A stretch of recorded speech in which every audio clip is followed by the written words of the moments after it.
Okay, so it's good to see everyone today. I'm drinking a cup of hot tea because I've been dealing with the after effects of shots that I had last Monday, COVID booster and flu. So this is what it does to me, and so hopefully my voice will last for the session today. And today's the last session that we have at this time at 11 o'clock in the morning. Next week, no session because I'll be starting to head back for my son's wedding. And then the week after that, we shift to the after evening minyan time. So 7:45 starting on Monday, November 11th. Okay, what I thought about doing today is sharing with you an article that appeared in the New Yorker. Well, I don't know if it was in the digital edition or the print edition, an interview with Yossi Klein HaLevi that touches on some things related to Israel's war with Hamas specifically, and a little bit with Hezbollah, and specifically about why there hasn't been really an anti-war movement in Israel about it. So I don't know if you've seen this already or not, but I think it's worth looking at. I'm friends with him on Facebook, and so he posted the article on his Facebook page.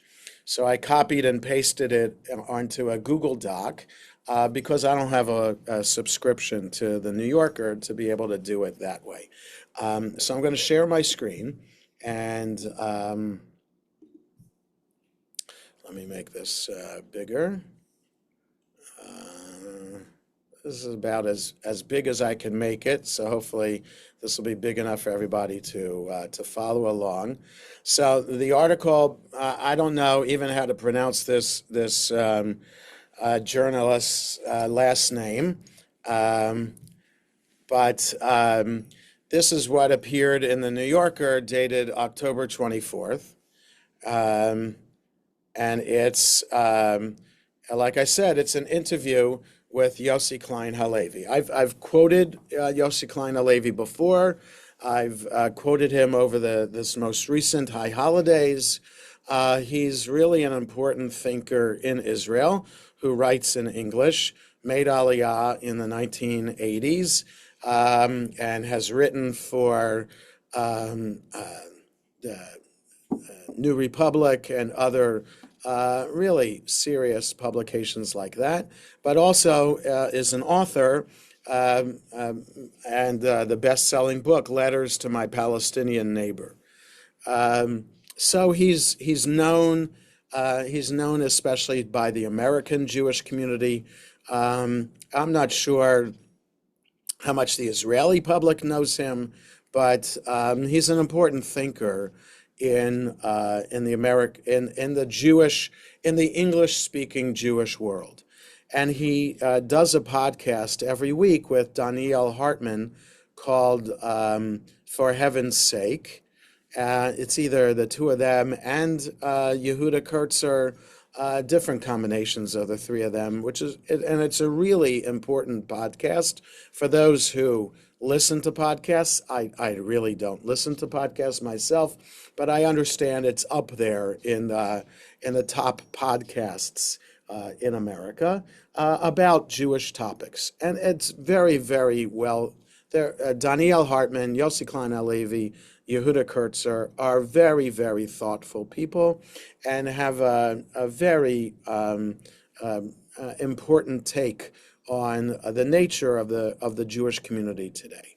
So the New Yorker interviewed Yossi Klein HaLevi, and I think it's important to look through this just to see what he has to say, and just to see how this Isaac Chotiner, I guess is his last name, kind of pushes his buttons a couple of times in this. So it's called Why No Real Anti-War Movement Has Developed in Israel.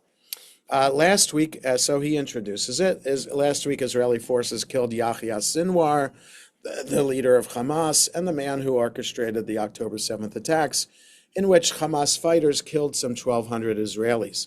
President Biden responded to the news of Sinwar's demise by expressing hope that the realization of this particular Israeli war aim would lead to a durable ceasefire in Gaza, where more than 42,000 Palestinians have been killed.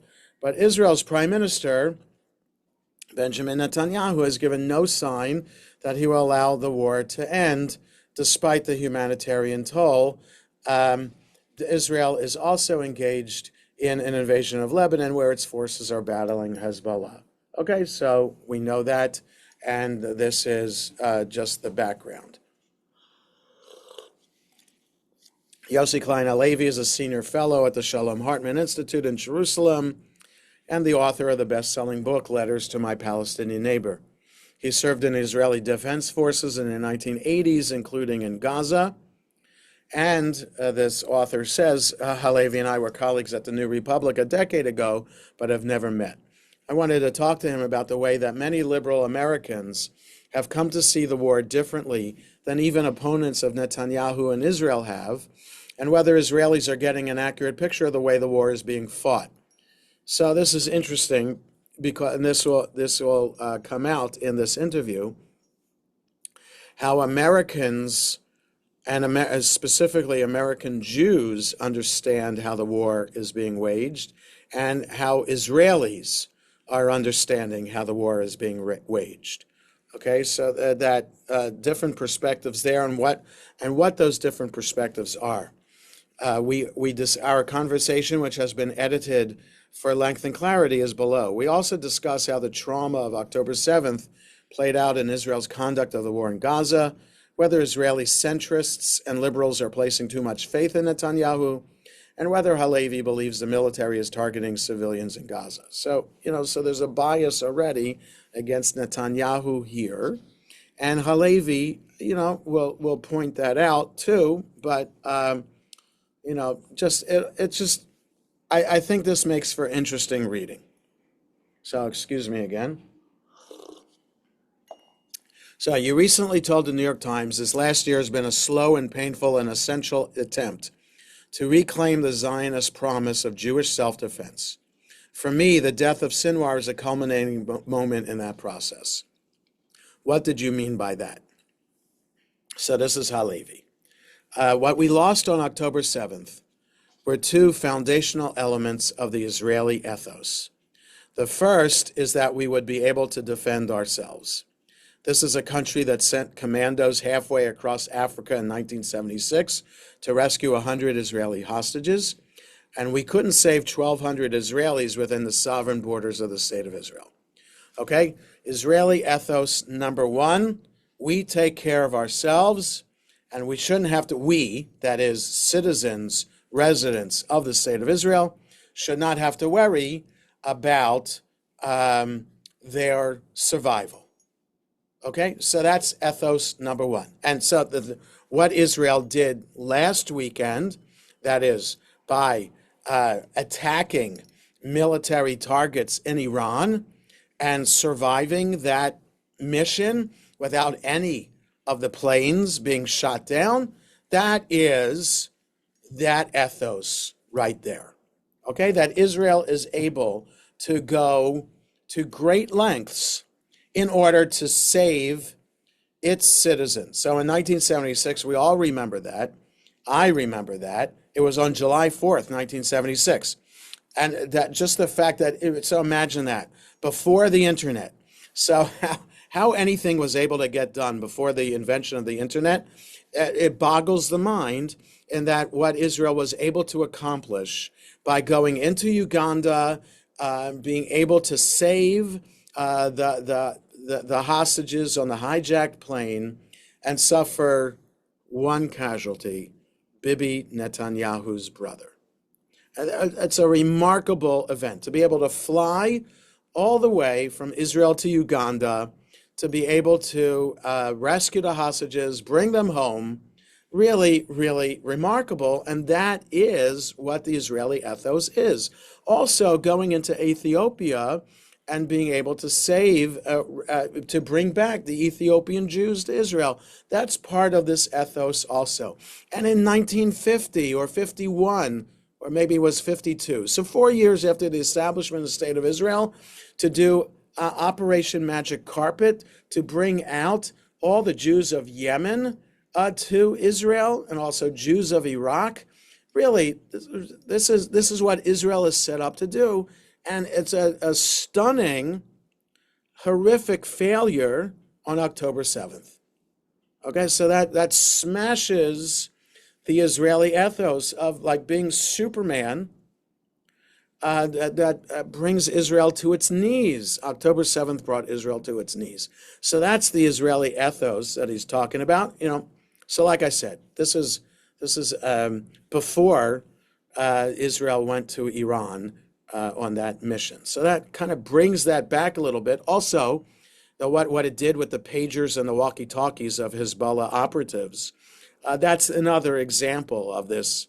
But October 7th will be the stunning failure of that. Also, the Yom Kippur War is also a stunning failure of this untouchable kind of demeanor that Israel is supposed to have and really needs to have. Israel can't afford to have chinks in its armor, as we saw on the Yom Kippur War, as we saw on October 7th. Okay, so that's the Israeli ethos. I just wanted to help clarify here. The second thing that Yossi Klein HaLevi is saying here that we lost was the Zionist promise to the Jewish people that we would create a safe refuge here. Israel on October 7th and since has become the most dangerous place in the world to be a Jew. I would argue that, but yes, you could see that in terms of numbers of Jews being killed, that is in the Israeli army, and also on October 7th. And afterwards, like that that truck ramming at the bus stop yesterday in northern Tel Aviv, just another example of how dangerous it is right now to be in Israel. It's really remarkable that Jews continue to make Aliyah and continue to go on solidarity missions. We have two people from our congregation who have made Aliyah within the past few months, and it's really quite remarkable that really, despite what's going on, still committed. Jews are still committed to live in Israel. But what kind of Israel will it be?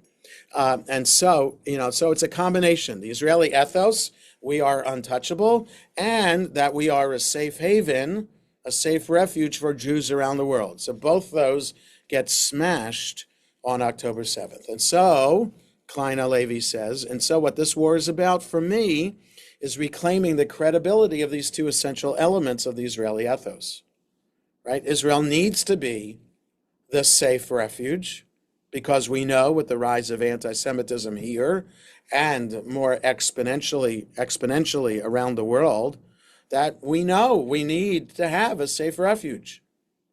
There has to be a place where Jews will be safe. And so it's Israel's responsibility to make sure that the Jews in Israel stay safe and that Jews can find a home without question in Israel. So the question, by culminating moment, did you mean that you hope the war now ends? That is, with the assassination of Sinwar? I hope that the part of the war that's being fought in Gaza ends with the release of the hostages. My sense is that once we killed the man who was the symbol of October 7th, even those like Prime Minister Benjamin Netanyahu and his supporters who prioritized victory over Hamas to releasing the hostages will now have a ladder to climb down from. The priority needs to be saving the hostages. And that goes back to what I said a moment ago about restoring our credibility as a refuge for the Jewish people. The dilemma of the hostages for Israel was that it pitted these two really non-negotiable elements of our ethos against each other, self-defense and safe refuge, right? So the dilemma of the hostages is that the fact that there are hostages shows that Israel's no longer a safe refuge. And the fact that there are hostages could impact how much Israel defends itself against Hamas, right? So the hostages serve as that pivotal point in those two arguments. The symbol of the war has gone, that is, Sinwar's dead, and the fighting has largely shifted to the north, to Hezbollah in Lebanon, which is where I think it should have been focused all along, beginning on October 8th, by going straight to Hezbollah, and for that matter, Iran, and should have left Hamas alone until the end. Now I think we should be winding down in Gaza. Okay, so this is also before the negotiating teams are meeting in Qatar, right? So the head of the Mossad is there, and other negotiating teams are there to hopefully work out a deal for the release of the hostages. So who knows what's going on there, but yes, Netanyahu is allowing those negotiations to take place. So as he said, there's a ladder from which to step down, that people with strident opinions can say, well, we got Sinwar, so now we don't have to be so strident anymore.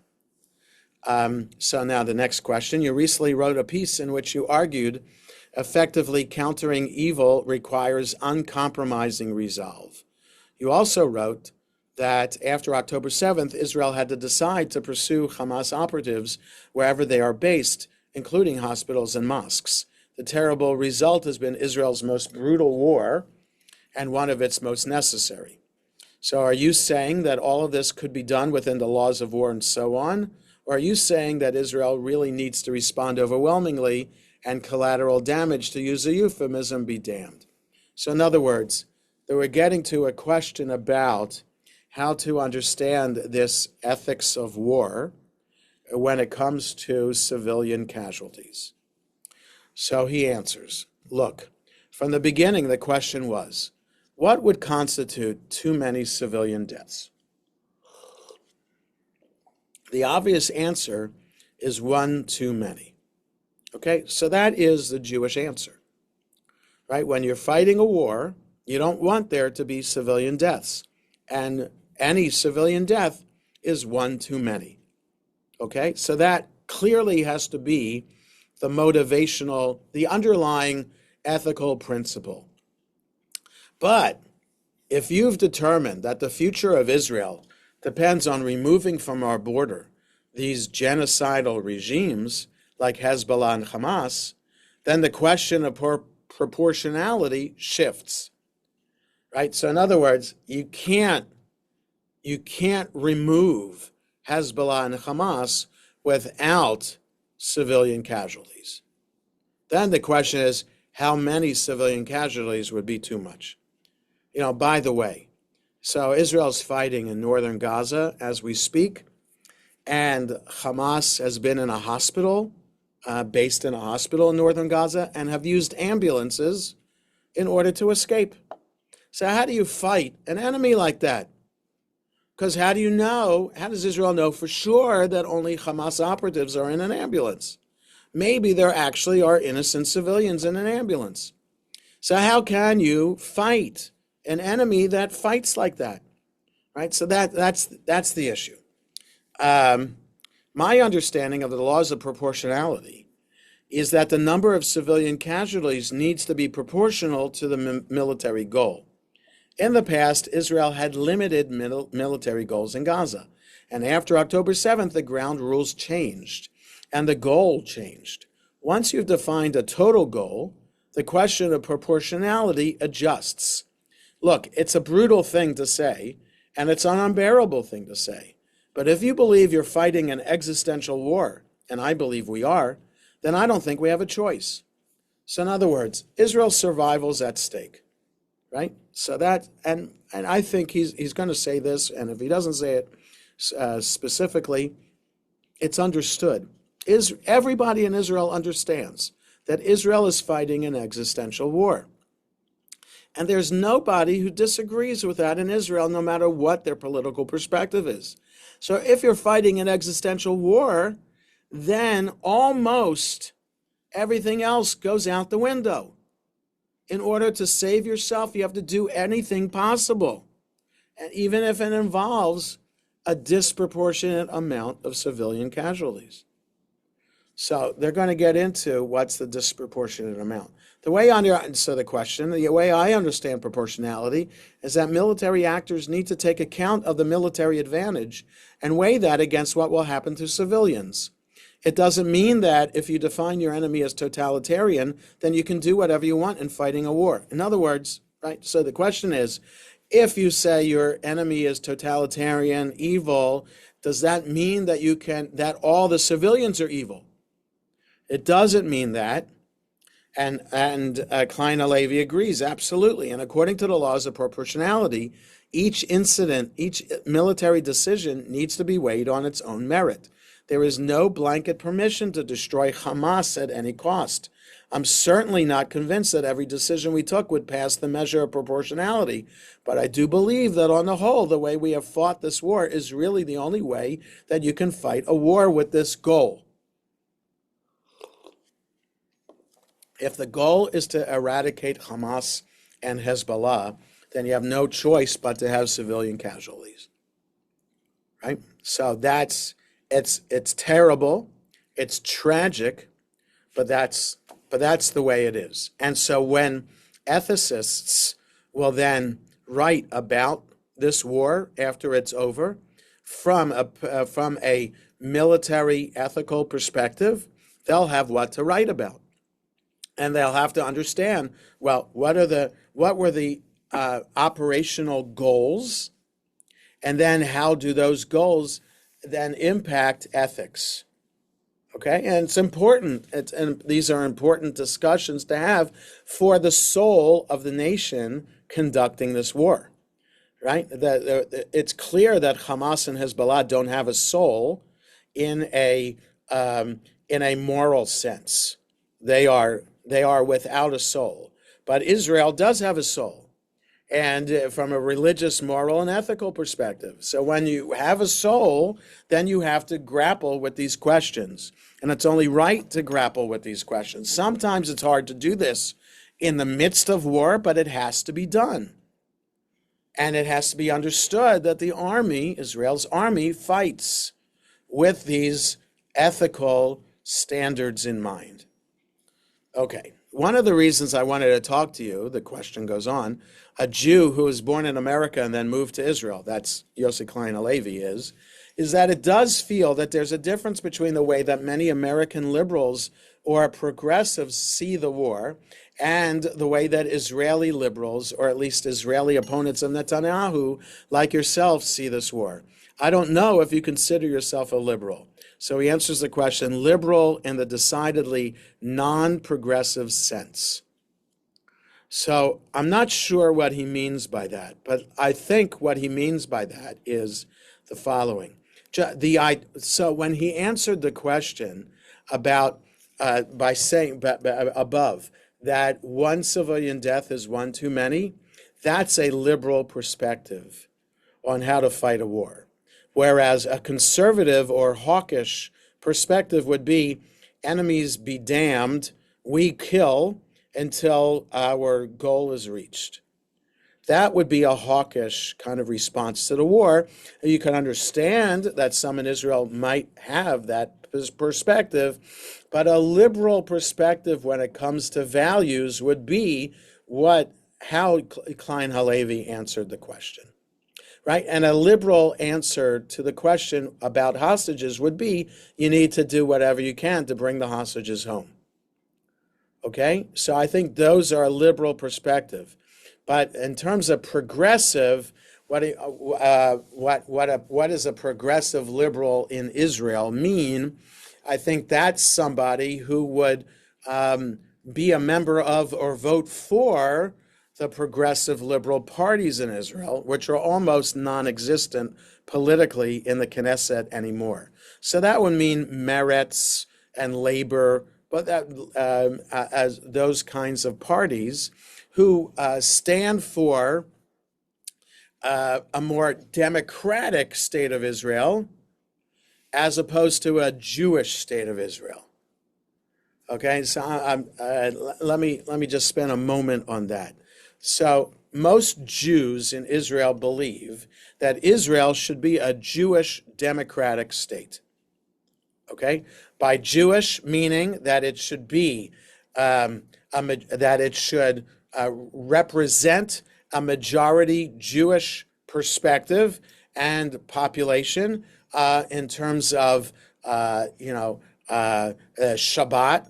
Saturday will be the official day off, and other Hatikva would represent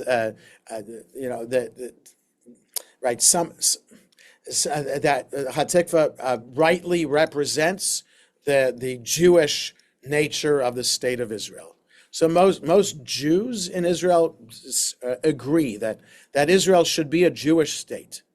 There are some very ultra-Orthodox who say it should only be a Jewish state. And then there are some Jews in Israel who think that, but most Jews in Israel also think that Israel should be democratic. That is, provide equal access for all residents and citizens of Israel, no matter religion, race, ethnicity, etc. Okay, so that Arabs in Israel, Christians in Israel, Druze in Israel, all people in Israel should be treated equally. Okay, so most Jews in Israel agree with that statement too. So liberals in Israel would focus more on the democratic part of what Israel is versus the Jewish part of what Israel is. Okay, so he's saying he's liberal, but that he is not progressive. Okay, so when it comes to the Jewish democratic identity of Israel, he would skew on the liberal side, that it should be Jewish, but he has a stronger emphasis on democracy. Okay, and a conservative in Israel would be support a Jewish democratic state, but skew more on the Jewish part of that equation than the democratic part of that equation. Okay, so it's complicated, and I think I spoke about this previously. There was a lecture at Hartman this summer that I took with an Israeli thinker, Micha Goodman, who spoke about this and what in relationship to the future of Israel post October 7th, whenever that future starts to be talked about. Then what he thinks is that the silent majority of Israel is that supports the Jewish democratic state, but that the media in Israel, like the media in America, only focuses on the extremes, like those who are just the Jewish part and those who are just the democratic part. And I would say, just to be overly simplistic, about the elections in America now, those who are yelling about those liberal, bleeding heart liberals, and those who are talking about those MAGA conservatives. Okay, so the idea is media likes to focus on the extremes to rile up the base and to get people to read the media, whereas most, it could be argued, though I don't know from a sociological perspective, most Americans are not the extreme. And I think most societies are not of the extreme. They're in the middle. And so Micha Goodman argues that there should be a political party, or parties should focus on the middle and create a government for the middle and not for the extremes. Okay, so that's all about liberal in a decidedly non-progressive sense. So the questioner goes on. Okay, fair enough. You're very skeptical of Netanyahu. It's not clear to me whether this war is just being fought right now to prolong his political career. And so talking about these military objectives seems a little bit beside the point. Okay, so now we're getting into, is this war about Netanyahu's own personal leadership and staying in power, or is the war about the bigger goals of Israel's survival and eradicating Hamas and Hezbollah? So, Yossi Klein HaLevi says, there have been lots of demonstrations in Israel over the last year. Protests to bring the government down, protests to prioritize the hostages. Some of those demonstrations have been quite massive. Hundreds of thousands of people have come out. But this is really the first of Israel's major asymmetrical wars that has not created an anti-war movement. Okay, so in other words, what he's talking about, asymmetrical, we're talking about an army of a government, of a nation state, Israel's army, that's Tzahal, Israel's defense forces, versus terrorists. So the asymmetrical war, what he's referring to that had an anti-war movement, is when Israel went into Lebanon in 1982 to get the PLO, okay, and force the PLO out of Beirut. So that was an asymmetrical war, and there were many in Israel who protested against that and actually tried to get out of their reserve duty during that time. Okay, that Israel had never experienced that before. Never was there an anti-war movement like there was here in America during the Vietnam War, right? People question the purpose of the war. I don't want to have anything to do with it. I'll run away to Canada, protest in some other way, right? You don't have that. You didn't have that in Israel until Lebanon in 1982-83. Okay, but you're not having it now. So now this is a war against terrorism, against Hamas and Hezbollah. It's an asymmetrical war, right? Right? It's not equals. It's not. Israel's not fighting the army of Palestine. Okay, because there is no state of Palestine, and the state of Palestine, the Palestinian Authority, does not have an army. All right, so that's why it's asymmetrical. But there is no anti-war movement in Israel right now.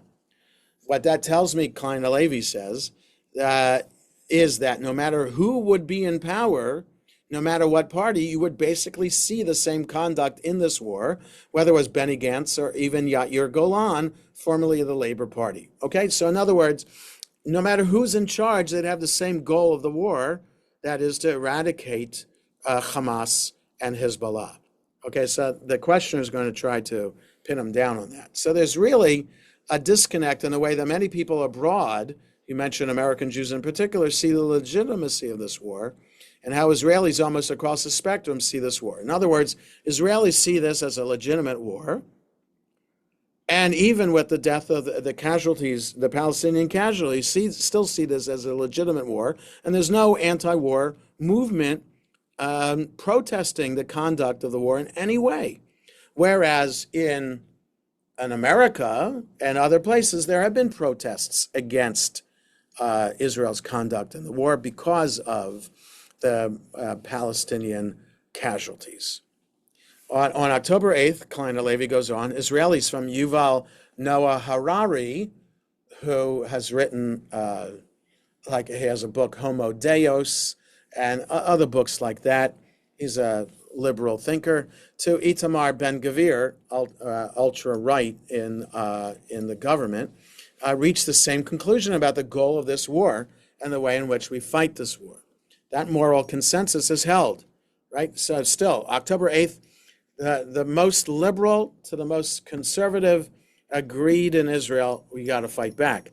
And it's over a year later. Today is day 388 of the war. He claims, Klein HaLevi, that there's still that consensus. Now, the consensus is not held in terms of when is the right time to end the war, where today Israelis are deeply divided over whether we should be continuing the war in Gaza. The goal of the war, everybody agrees, but should we end the war? In other words, we can't achieve the goal, can't totally eradicate Hamas, can't totally eradicate Hezbollah. So how do you end the war in a way in which Israel's safety is still, or survival is no longer threatened? So the question, that seems correct, but I'm convinced that if someone other than Netanyahu was in power, then the war in Gaza would still be going on. Even a lot of the national security establishment appears to think that his goal to completely destroy Hamas is unrealistic. There have been people who said over the past few months from Israel that perhaps we can't achieve everything that we wanted to, and we should look for an end game. So Klein HaLevi says, look, I don't trust him. My sense of Netanyahu is that his overriding concern is twofold: staying in power and defending his legacy. And that's a very problematic approach for a prime minister of a country fighting for its life, right? So, how do you put your trust in a prime minister who's conducting the war, seemingly, but whose goal is to also stay in power? So it would question then the purpose, the goals of the war. And so Klein HaLevi says it's a good question, and I ask myself that a lot. Oh, no, wait a second. The question is, but am I wrong to say that in some sense you have been trusting him?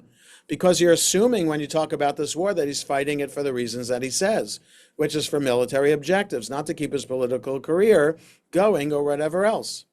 It's a good question, and I ask myself that a lot. Okay, I trust the military. In Israel, the prime minister is actually not literally the commander-in-chief. There's the security cabinet, and I trust the defense minister, Yoav Gallant. So there is that sense in Israel that Gallant is trustworthy because he questions Netanyahu. And Gallant is a former head of the army, so just like Benny Gantz is. So people trust these former generals who are, because they've actually, look, it's a very interesting thing, just as a side note. So I officiated at the funeral yesterday for Lester Klein. So he has two children. He was 86. He has two children, one of whom, a daughter, had made Aliyah a number of years ago and still lives in Israel. And so I was talking to her, Lester Klein's son-in-law, who is a man by the name of Alon Tal. And I think I should have recognized that name. This Alon Tal is a former member of Knesset, a member of Benny Gantz's party. And the reason I bring this up is that he said, I joined the party because Benny Gantz was my commander when I was in the army myself. So that's the way it is in Israel, that people serve in the army. And these people who are in government now, or leadership positions, are their former commanders. So you trust them in the army, and you trust them in politics as well too. That they made the right decisions then. They have Israel as what they have in mind, and not their own personal agenda. And most Israelis think that Netanyahu has his personal agenda as the number one priority, okay? If there was a sense that Netanyahu was artificially prolonging the war for his own needs, the country would know that because the army would leak it, okay? And so that's possible. The army has leaked things before when it questions the policy or the motives of the particular prime minister or the defense minister. So the fact that the army hasn't leaked it might be a signal to Klein HaLevi that the army still supports Netanyahu's goals in this, when it comes to war with Hamas and Hezbollah. So the question, when Benny Gantz left the war cabinet, he basically said that Netanyahu was doing this, though. And when I read Haaretz or other Israeli press, this idea is out there. And it seems like one a lot of people believe. And that is true. I read Haaretz also, just the headlines. That I don't subscribe to it.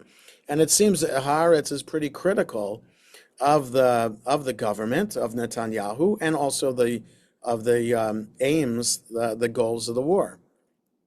So this is what Klein HaLevi says. Yeah, look, it's interesting because the focus has really shifted to the north. And there's very little attention being paid to Gaza. Again, most of the fighting is happening in the north. Not that the Gaza front is quiet by any means, but there's a sense of the fighting winding down. The main concern that I have about this government in Gaza is the absence of a morning after plan. That's purely politically motivated. That's a result of Netanyahu's cowardice in relation to his far-right coalition partners who have threatened to quit the government.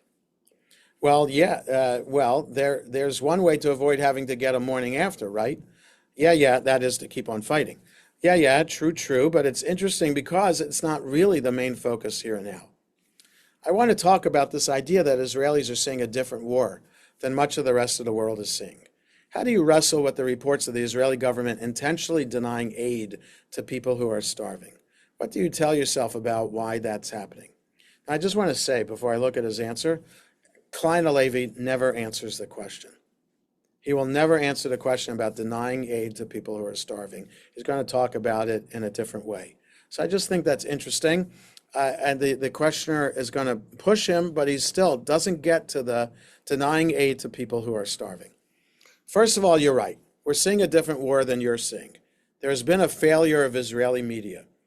There's always a failure of Israeli media. I was in the States not long ago, and I felt I was experiencing the opposite conversation about Gaza than the one that takes place here in Israel.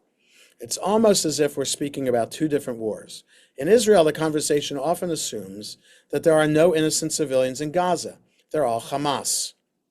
Okay, so from Israel's perspective, the 40,000 or so innocent civilians that Hamas says have been killed, Israel thinks are all terrorists. And the conversation in liberal circles abroad felt to me that the assumption was that they're all civilians in Gaza, no Hamas, that all 42,000 are all civilians. So that's a big disparity. If Israel is thinking they're all terrorists, then there's no culpability. If the world thinks they're all civilians, then there is culpability. That's reflected in the way much of the media routinely reports the casualty figures from Gaza. Now it's 42,000. 42,000 who? The media doesn't tell us. 42,000 dead in Gaza. Well, that's according to Hamas's health ministry. Fine, I'll accept the figure, but then at the same time, you need to accept the Israeli army's figure of close to 18,000 of them, of Hamas fighters who are included in that 42,000, right? So that means 24,000 civilians, 18,000 terrorists. Okay, so when you factor in the number of dead Hamas fighters, the horror is still overwhelming, but we don't know if that number is accurate, right? Well, we don't know that any numbers are accurate. Even the U.S. government is confident that the number of casualties in Gaza is around at least 42,000.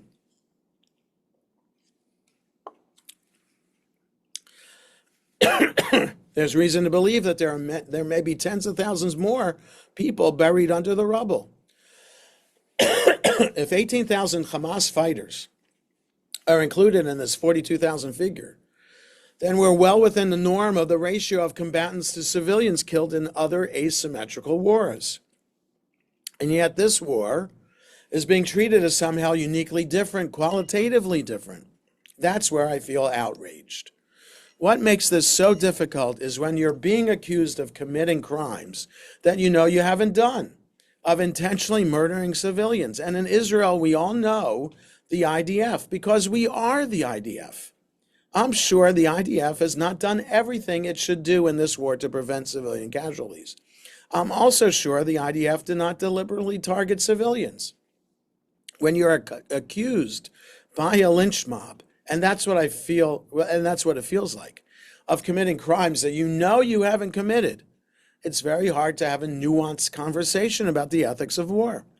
We need that conversation. I need it as an Israeli. I need it for the long-term health and moral credibility of my society. And yet, what I find is this disconnect where so many Israelis relate to all of Gaza as Hamas, and so many of Israel's critics relate to the casualty figures as all innocent civilians, and it's very hard to find some space to have the kind of conversation that Israel needs to have, right? In other words, it's important for global media to understand that of the 42,000, there is some figure of Hamas terrorists that should be included in that. And it's never nuanced in that way. And in Israel too, he's admitting of the 42,000, you have to admit that some of them are civilians and they're not Hamas terrorists. So the problem is that there's no space to be able to have the conversation about what to do about those civilians, those true civilians. And that's a conversation. This is where you could label him as liberal, in that he wants this conversation to be held. Okay, and I think that could be understood to be a liberal perspective. And I think that's a perspective that I agree with, that it should absolutely be able to have a conversation like this so that you know what you're doing and you can maintain your ethical, moral standard. You can be grounded in ethics and morality as the war progresses. If you have blinders on and you think that you're only killing terrorists, then it's going to hurt your soul to a point, maybe, that you cannot heal yourself of that wound. And that's what he's afraid of, and that's what a lot of liberal and also centrist thinkers in Israel are worried about. That's what they're worried about. So the challenge is how to have the conversation when there aren't people to have the conversation with, and when media doesn't present the figures in such a way that there's something to have a conversation about, and that's a problem. So I want to stop sharing here because my voice, I know, is not going to last that much longer. And I want to see if anybody has any questions or comments about this. Any thoughts to share? Any questions about this? So I just want to say this. Yeah, go ahead, Perry. You have to unmute.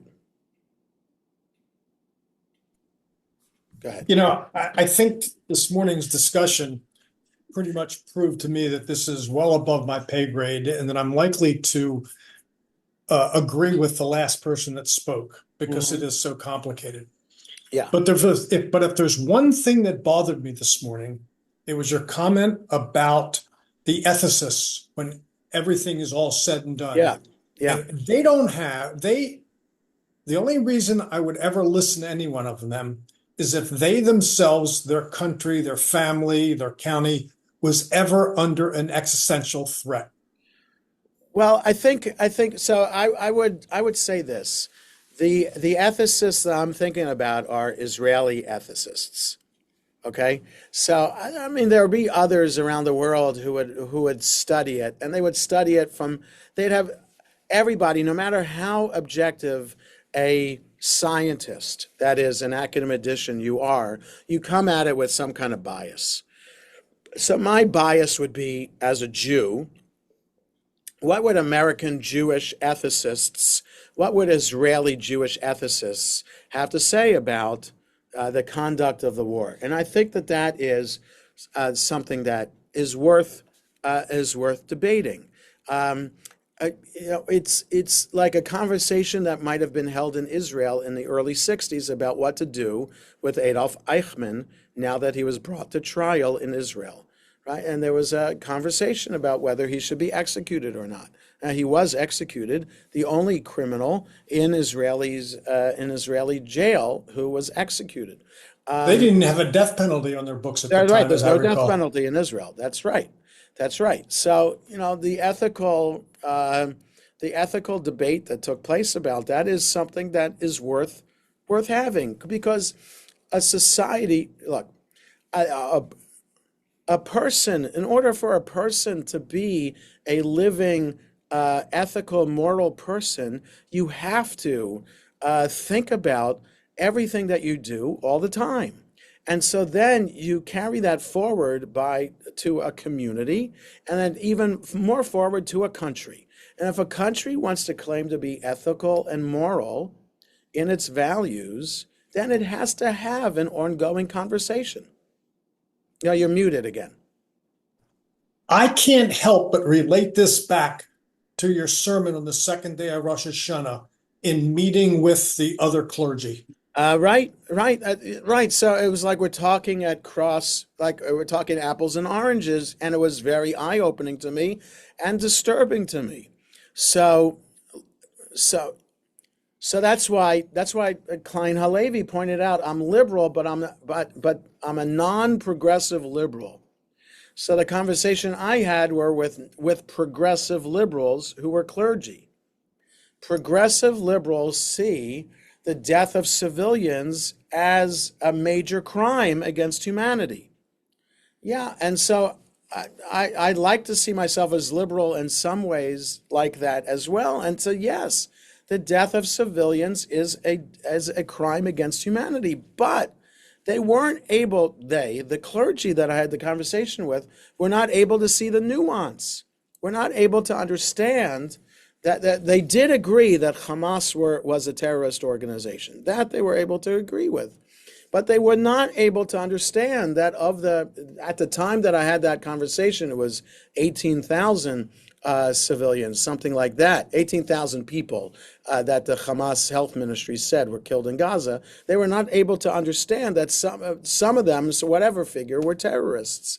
So that's the conversation that Klein HaLevi wants to be able to have, and it's how challenging it is, if not impossible it is, to have a conversation about that. So what I didn't read from the end of the article is that he's planning to do a tour of American college campuses to try to engage in these conversations. So I give him credit for this. You know, I know people like Dennis Ross and David Makovsky from the Washington Near East Institute. And these are people who talk about the Israeli-Palestinian conflict. David Makovsky goes across college campuses all the time as well to talk about Israel and to help people understand what the issues are, what the real issues are. So it takes a lot of energy and guts to be able to go on such a tour in today's climate, in today's political climate, and so it might be an uphill battle to do. All right, we'll stop here for today. And like I said at the start of this, this is the last time watching this live that we're going to be at 11 o'clock. Next week, there's no class. The week after that, November 11th, we'll probably talk about the elections from a Jewish perspective, if there's a result of the elections by then, hopefully. But the conversation will be held live after evening minyan at 7:45 Monday evening, and from then on, Monday evenings we're going to be at 7:45. So the only caveat with that is that when we have a board meeting on Monday night, the first Monday of the month, then I won't be teaching the Jews and the News. So Jews and the News will be 3 times a month at 7:45. Okay, take care, everybody. Have a good rest of the day.